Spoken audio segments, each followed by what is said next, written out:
Amigos cordiales, saludos. Estamos en el espacio Fernando Aguayo, América. Nos encontramos en el aeropuerto de la ciudad de Guayaquil. El doctor Martín Krause, un destacado profesor de varias universidades a nivel internacional, está de paso por la ciudad de Guayaquil y queremos aprovechar unos minutos para que nos comente el doctor Krause cómo ve la situación de la economía latinoamericana. Bueno, creo que hay muchas diferencias. No podemos hablar del conjunto de Latinoamérica. Hay países que han seguido caminos distintos, particularmente en los últimos 10 o 15 años, y se encuentran en situaciones diferentes. No es lo mismo hablar obviamente, de Perú, para poner un ejemplo de un lado, que el más grave que Venezuela en el otro, ¿no? Y ahí dentro de esos márgenes, Perú, Panamá, son países que han tenido importante crecimiento en los últimos años. Colombia también, una economía relativamente ordenada. Chile siempre lo ha sido desde hace tiempo. Y después tenemos economías en problemas que van desde el problema mayor, obviamente el de Venezuela, pero también empieza a tener problemas ahora Brasil con todos estos escándalos que están ocurriendo, que pueden llegar a abortar lo que iba a ser una recuperación en Brasil. Así que hay una mezcla muy diferente de factores que hay en juego aquí. ¿Qué se espera para el 2017? Al término del 2017, ¿una recuperación, algo mejor para quienes habitamos en América Latina? En esos países que están haciendo buena letra, digamos, desde el punto de vista económico, la economía va a seguir creciendo, no espectacularmente, pero tampoco van a ir para atrás, digamos, mientras que las economías que están en problemas sí van a sufrir, por supuesto. ¿Quiénes piensan que el precio del petróleo puede subir y aspiran a que eso ocurra? ¿Qué les dice usted? Bueno, que no tengan tantas esperanzas, ¿no? Me parece que acá estamos en el medio de un proceso que no es coyuntural, es un proceso de mucho más largo alcance y que tiene que ver con la apertura de nuevas fuentes de provisión de petróleo, que además se pueden unir en el futuro con el desarrollo de energías alternativas que a su vez reduzcan el consumo de petróleo o que compitan con el petróleo. Así que creo que eso de pensar un precio del petróleo alto es algo que yo no lo veo ni en el corto ni en el largo plazo. Los países que en otro momento tuvieron la posibilidad de buenos ingresos porque las materias primas eran bien pagadas en China y en la India, ahora que ya no ocurre lo mismo, ¿qué es lo que tienen que hacer? En realidad lo que tendrían que hacer es permitir que esas economías se diversifiquen, es decir, abrir el juego de sus economías para que se desarrolle el espíritu emprendedor de su gente y puedan desarrollar otro tipo de actividades.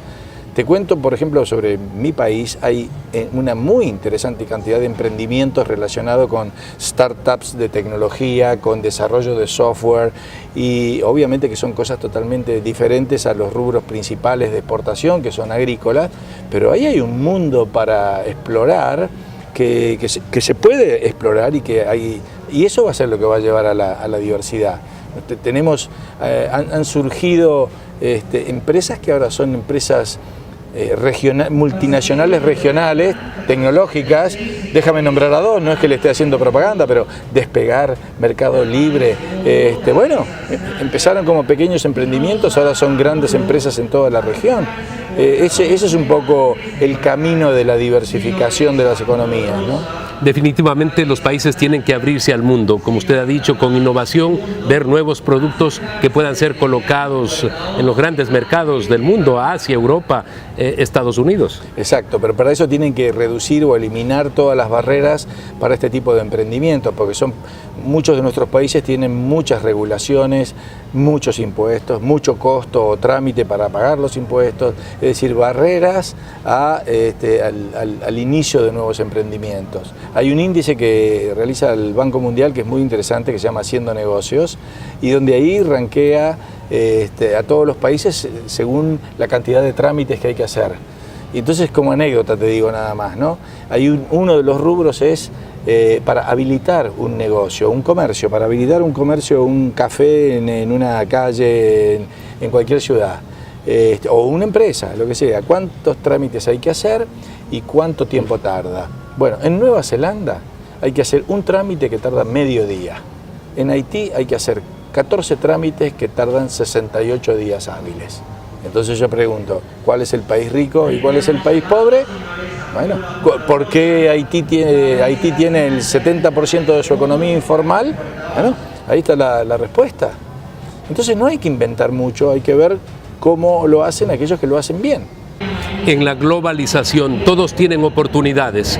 Puede ser un país muy pequeño y de allí salir con innovación y talento algún producto que se vuelve a nivel del mundo, ¿no?, conocido. Definitivamente. Hace 50 años Singapur era más pobre que Paraguay. Y hoy Singapur debe tener un ingreso por habitante 15 o 20 veces superior a Paraguay. Simplemente porque siempre ha sido una economía abierta, libre y competitiva con el resto del mundo. Y ese es el resultado, eso es lo que ha logrado. No, si lo puede hacer un país que es una ciudad pequeñita, que no tiene un solo recurso natural, porque podría decir es simplemente una roca con gente ahí adentro. Y ese país prospera y genera niveles de riqueza al nivel de los países más ricos del mundo. Entonces, ¿cómo no lo va a poder hacer a otros países como los nuestros que además tienen recursos naturales? Singapur se dice que hace 50 años era como el suburbio de la ciudad de Guayaquil. Y usted pues lo está ratificando porque si hablamos de Paraguay, recuerden ustedes que era el país de menor desarrollo, uno de los países más pobres de nuestro continente, que ha mejorado indudablemente en las últimas 2 décadas. Amigos, estamos dialogando con el doctor Martín Krause, un destacado profesor a nivel internacional. Estamos aprovechando su estadía corta, estamos en el aeropuerto de Guayaquil realizando esta entrevista. Hacemos un corte, volvemos inmediatamente.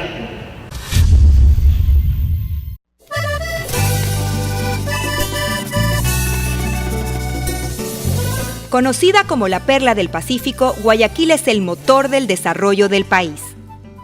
El puerto marítimo de Guayaquil está considerado como uno de los más eficientes de la costa del Pacífico. Es la puerta de entrada a Ecuador, a las Islas Galápagos y al mundo.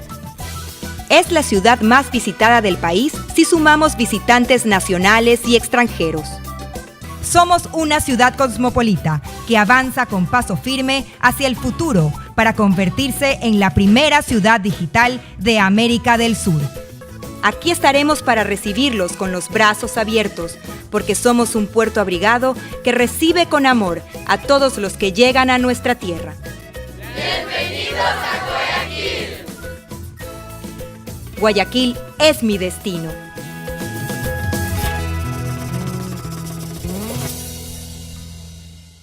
Este programa es auspiciado también por el Aeropuerto de Guayaquil y ha sido premiado en los últimos años por su excelente servicio y además por su moderna infraestructura.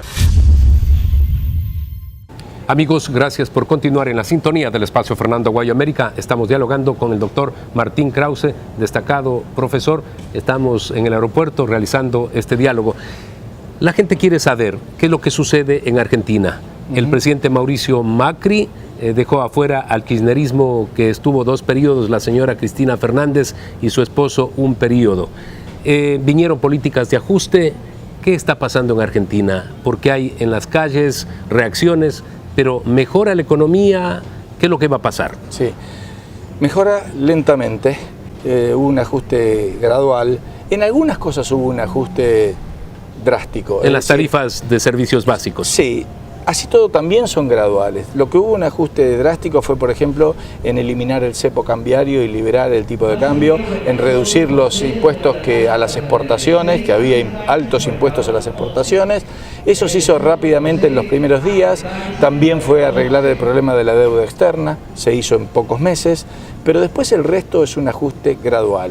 Y es un ajuste gradual porque la verdad es que la sociedad argentina no estaba dispuesta a hacer un ajuste más fuerte, porque tampoco vio una crisis terminal como las que hemos tenido en otro momento, por ejemplo en las del 2001. Entonces la situación es más o menos así, si me permite la metáfora. Es decir, es como si uno va al médico y le dice, mire, me duele un poco el estómago, me parece que algo me cayó mal. Y el médico le dice, venga al quirófano. Uno dice, no, ¿cómo quirófano? Yo vine acá pensando que usted me iba a dar alguna pastilla o algo. Ahora, si uno va con el dolor de una apendicitis aguda, uno le está pidiendo al médico que lo lleve al quirófano, por favor. Entonces, en el caso de la Argentina fue un poco el primero. La gente sentía eso, pero no sintió el dolor agudo de la crisis, siendo que la situación realmente ameritaba una crisis de ese tipo. Pero como no lo sintió, entonces se hace difícil después demandarle a la gente y que la gente acepte el sacrificio de un ajuste duro. Han habido manifestaciones muy grandes, pero usted, como un profesor, nos dice que había que hacerlo, que el ajuste no fue tanto como apareció en los medios de comunicación. Yo creo que las protestas esas de la calle se deben más que a un ajuste general, que como dije no lo hubo, sino a que estos años de populismo y décadas de populismo en la Argentina en realidad han generado una enorme cantidad de privilegios especiales para distintos grupos. Cada uno tiene algo ahora para defender. Entonces es como que se vuelve algo que no puedes tocar nada. No puedes tocar nada porque siempre hay alguien que aparece como perjudicado. Y ese en cierta forma es un poco el resultado de una política gradual. Porque cuando haces una política gradual, primero te toco a ti y tú sales a protestar. Y mañana le toco a él y sale él a protestar y así. Las veces que se han hecho ajustes de una sola vez, ahí cae todo, listo. Pero al mismo tiempo, cuando se hace ese ajuste, la economía rebota más rápido. En cambio, cuando se hace el ajuste más lento, se recupera más lentamente. Entonces estamos pasando eso, y además, obviamente, que detrás de muchas de esas manifestaciones hay algún tipo de intención política, desde ya.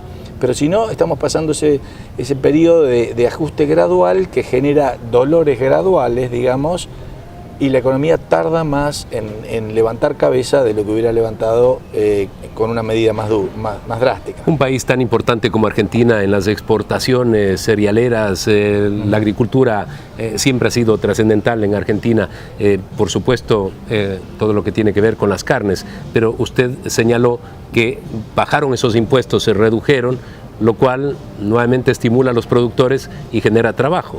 Así es. Y vuelve la riqueza a la Argentina. Eso es lo que está ocurriendo, en particular con el agro, con la agricultura y con las industrias vinculadas al agro. Por ejemplo, hay récords de venta de maquinaria agrícola y de producción. En el presente año hemos podido escuchar al propio presidente Macri decir esto. Hay récords de eso porque obviamente se ha reactivado todo ese sector y va a llegar a cosechas récord, etcétera. Falta que eso se extienda a otras áreas de la economía, porque la característica que tiene la economía argentina es que el agro es un gran productor, muy competitivo y el gran productor de divisas, pero no es el primer empleador, digamos, porque las principales fuentes de trabajo están más bien, diría, en primer lugar en los servicios y en segundo lugar en la industria, que todavía no levantan cabeza, digamos, sino que más bien están todavía sufriendo los cambios producidos por la liberación del tipo de cambio y los ajustes de tarifas, por ejemplo, ¿no? Usted decía, hay países con desempeño y otros indudablemente que no han hecho bien los deberes, y los extremos se ve en unos con crecimiento. El caso del Perú es muy importante, y por otro lado, pues en Venezuela, en donde la gente no tiene qué comer y cómo curar o sanar sus dolores o sus heridas. Y en ese sentido, aún la discusión está ideológica de que no cabe el ajuste de Argentina y más bien esa asistencia social de Venezuela. ¿Qué diría usted, profesor? Bueno, que lo de Venezuela se convierte en un ajuste permanente. Es mucho más doloroso que el ajuste, porque ningún ajuste profundo en la Argentina hubiera llegado a condiciones tales de que no consigues productos, no consigues medicamentos, no hubiera pasado eso. Y además el periodo de ajuste hubiera sido un periodo breve. En Venezuela uno ve una decadencia permanente. Así que el no hacer eso, además, el no tomar en cuenta los desajustes que tiene la economía, te lleva a la larga a problemas que van a ser mayores todavía. Así que no creo que sea para nada comparable, y creo que de hecho la economía argentina este año va a crecer alrededor del 3%. No es una cifra espectacular a la China, digamos, pero empieza a recuperar, digamos, lo perdido, y además tenemos que tener en cuenta que la economía argentina estaba estancada hace 5 años. O sea que estaba estancada con Cristina Kirchner, venía 4 años sin crecer, nada.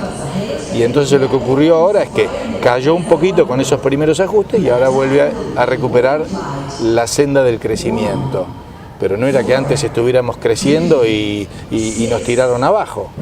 Amigos, tenemos que hacer un corte comercial. Estamos dialogando con el doctor Martín Krause. Le vamos a preguntar ya en el último bloque sobre la importancia de la dolarización. Recordemos que en el Ecuador se implementó hace 16 años.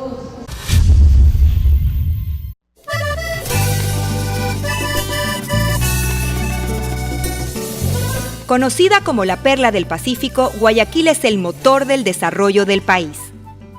El puerto marítimo de Guayaquil está considerado como uno de los más eficientes de la costa del Pacífico. Es la puerta de entrada a Ecuador, a las Islas Galápagos y al mundo. Es la ciudad más visitada del país si sumamos visitantes nacionales y extranjeros.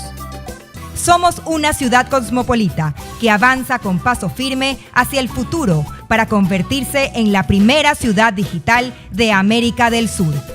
Aquí estaremos para recibirlos con los brazos abiertos, porque somos un puerto abrigado que recibe con amor a todos los que llegan a nuestra tierra. ¡Bienvenidos a Guayaquil! Guayaquil es mi destino.